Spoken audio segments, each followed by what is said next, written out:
Hello.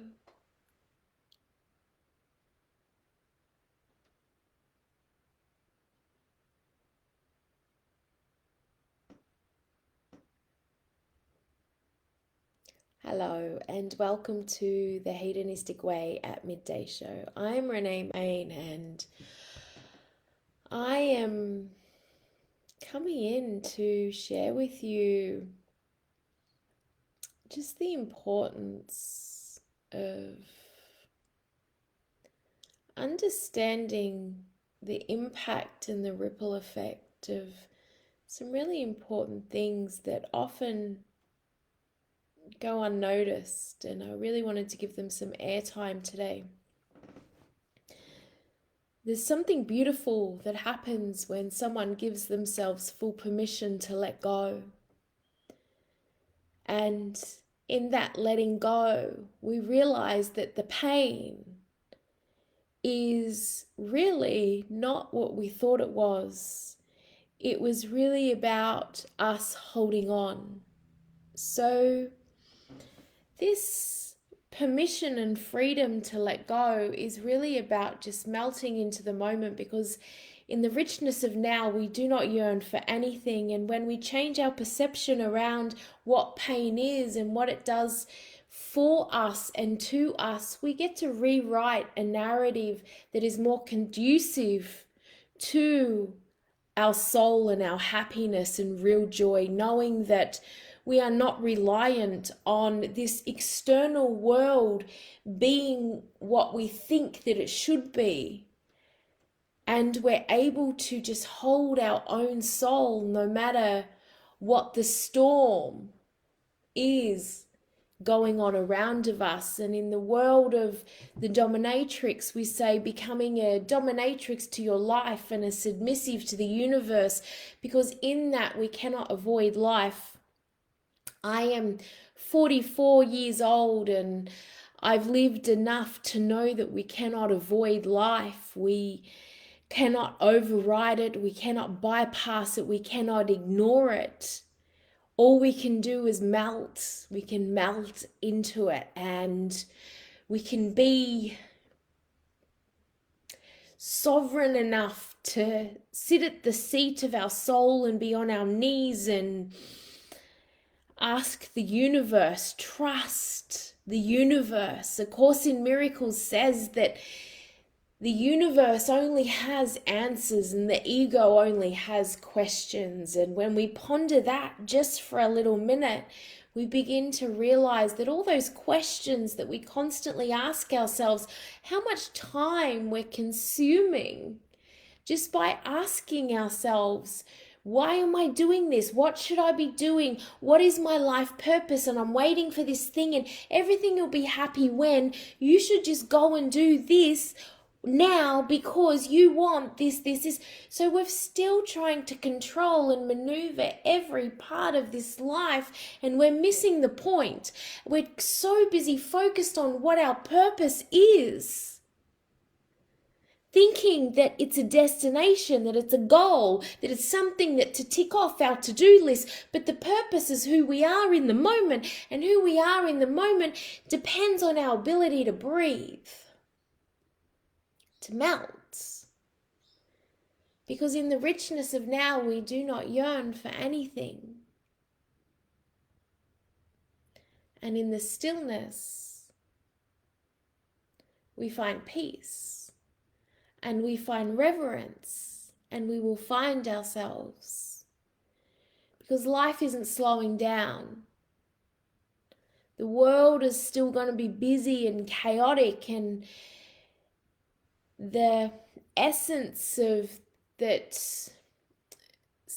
non-dual tantra speaks is when one can accept the world for as it is without trying to change it, that then we have arrived, knowing that that too changes in moment to moment. And that is a beautiful place to be. So us ignoring the pain and us ignoring the whispers is really more about us ignoring that there's something within us saying this is not right. You're not where you're meant to be. That desire that you have, that whisper in your soul, that thing that's not right, that you're not where you want to be. It's not that you've done something wrong or there's something to heal or there's something that's broken. It's about us melting in and listening and saying, what are you telling me? What are you telling me now? Because the ripple effect of us just trying to persevere is not the answer. It's not going to get us through to the other side. So sometimes us ignoring the whispers is really a distraction, an aversion in our path. It's a bright, shiny object that is stopping us from hearing the message, the whisper, and being at the seat of our soul and finding peace in the richness of now because we do not yearn for anything. These little messages, the impact, the ripple effect of these things are great. They are so huge, and we think that big things matter. We think that when we check things off a to-do list, I've meditated today and I've got that car that I wanted, that house that I wanted, that man that I wanted, this success that I have, that I dream about. It's going to make me content and it's going to make me happy. And maybe it does. But when you sit at the seat of your soul, there's a hum under all of it. And there's a ripple effect, remembering that our purpose is an evolution of our consciousness and our ability to melt into the moment and make magic out of the mundane. So we have to talk about some really simple things that have a massive impact in our lives, in every single element. Because sometimes we think that I hate my job, but everything else in my life is great. But we're interconnected beings. And the universe does not separate our job from our health to our happiness and our relationships. We are not separate beings. We are interconnected beings. We are designed to connect, for connection. When you feel me, I feel you. When I feel you, you feel me. It's the exchange that is infinite, right? Our ability to get really honest with ourselves allows us to put all the cards on the table. To say, this is who I am. This is where I am. Okay. And once we do that, we can ask ourselves 4 words. What do I need right now? What do I need? What do I need? When we are confident in who we are,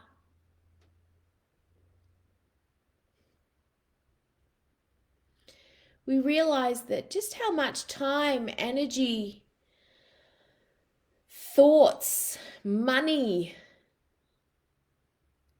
we have exhausted, used, and depleted trying to think that I should lose weight, I should look like this, I should be more taut, more toned, more terrific.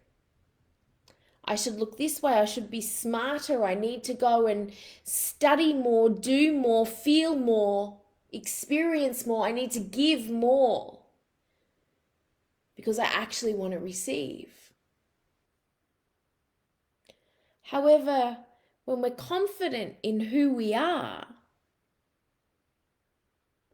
we're able to just move past all of those things that we feel like we should be doing, we could be doing, we would be doing if we were some other way. So when we let confidence ripple out through our veins, what we're saying is, I am worthy to receive as I am.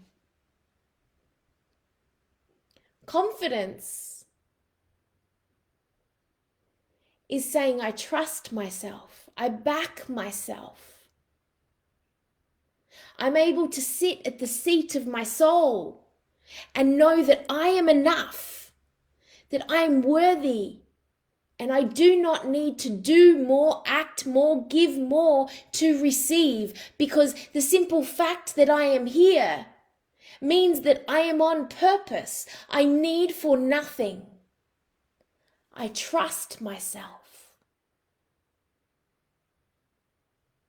And this ripples out into everything that we do when we need for nothing, when we want for nothing. We show up differently in the world. Our relationships change because we drop the expectations. We don't need others to fill us up because we're confident in who we are. And those times where we do need to be supported and ask for help, we're still confident in who we are. And we know that we're open to receive. And we allow that in too. Because when we're confident, giving and receiving is the same thing. And that is a beautiful thing. That changes how we show up to work, play, parenting, sex, intimacy, relationships, friends, family, everything. Everything changes, and that is a beautiful thing. Self-knowledge. I used to say all the time that knowledge is power. However, I thought the more that I absorbed, it would make me smarter, it would make me more capable, more worthy. Now I know that self-knowledge is about knowing myself and being honest with myself and where I am, and we can have a growth mindset and invest in this evolution of our consciousness. However, self-knowledge is not about obtaining more information. It's about knowing who we are, knowing our tendencies to do this and feel this and experience this, knowing that when we're in our false power versus our power, you might know it as your shadow or your light. I believe it's all the same thing.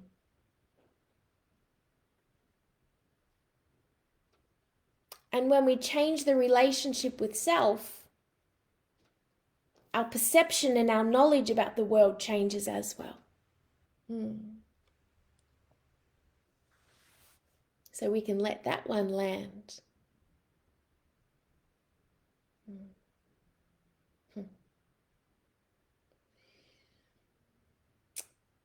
Next, I want to talk about energy and energy mastery and intuition. These two things we talk about a lot in my work, in the internship and in the apprenticeship. Energy mastery and intuition is really about having a really sophisticated, mature refinement of our evolution, of how we perceive mastery to be, how we perceive intuition to be. So as a teacher of intuitive intelligence, we would say that there is not intuition, but intuitions. And once we know the layers and the kinds of intuition, we get to have a different relationship whereby we become our intuition. So intuition is not something that we access and something that we channel, it's something that we are. And intuition plays when we really understand that intuition is not something that we access, it's something that we are. We get to become masters of our energy.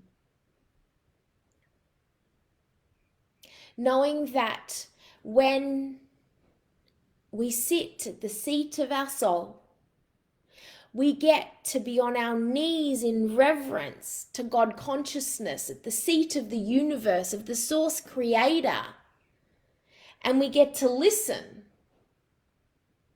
We know that we can cultivate energy within us, that we have the power to become the masters of our lives only when we are submissive to the universe. Knowing that any feeling state that we want to feel, we can cultivate, that no external thing, person, situation, experience is going to bring that to life. That we have the power to cultivate that energy. So waiting for our bodies to look a certain way does not cultivate the innate feeling that we are sexy, right?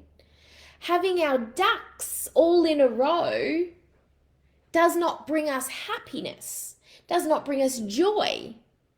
It may for a fleeting moment, but it's not innate. So all of these feelings we can cultivate when we are absolutely present.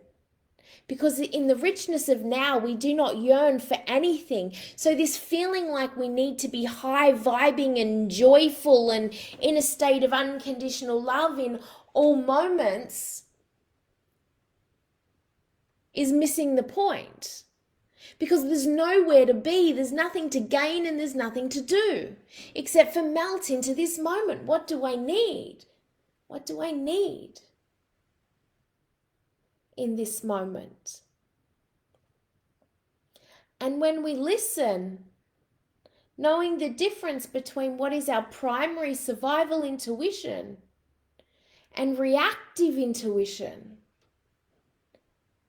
communion intuition, surrender intuition, knowing these layers of intuition helps us become masters of our energy. Having the awareness around how we're feeling when we're future projecting, when we're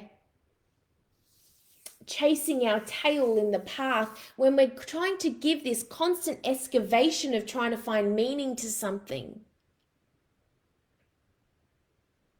We're chasing our tails. I was saying last week at the Somatic Kink practitioner training that this evolution of consciousness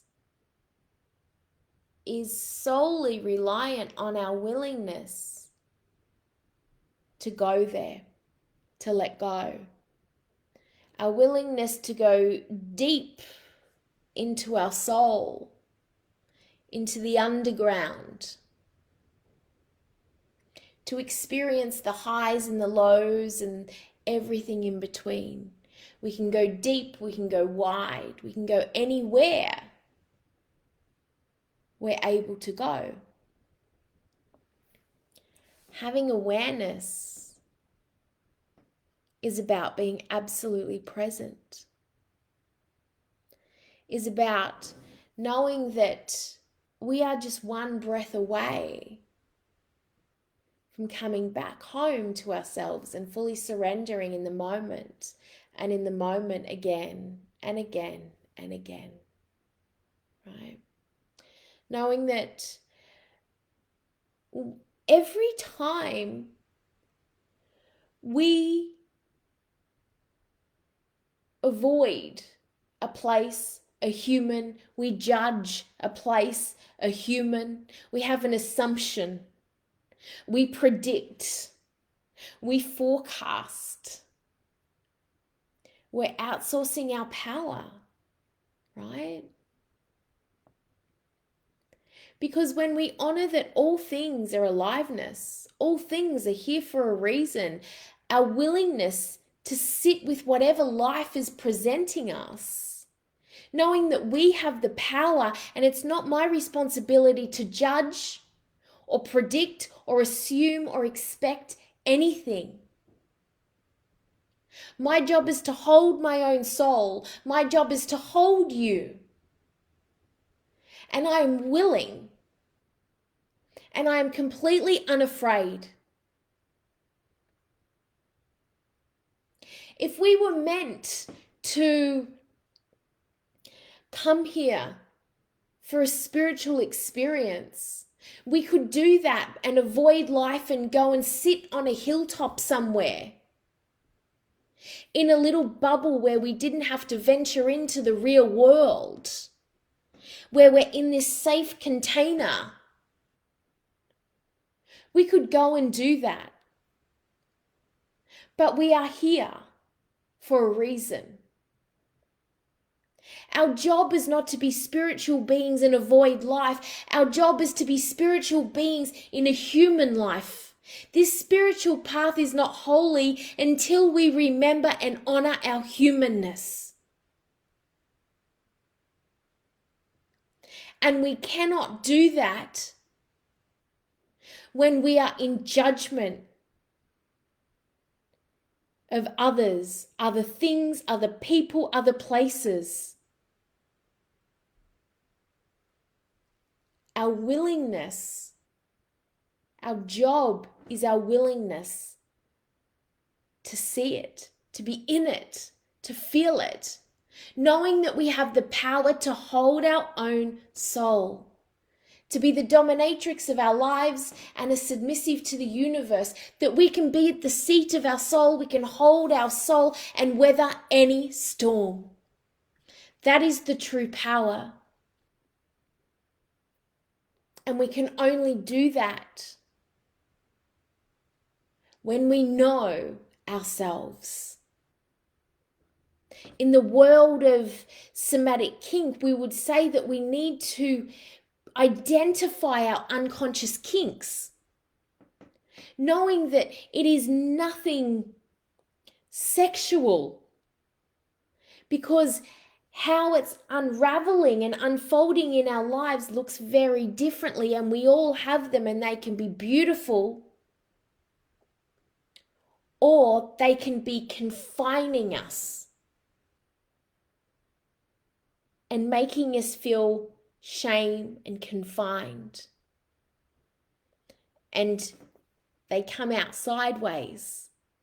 But when we restore them into the pure light, the pure love, the innocence, then we get to change our relationship with them.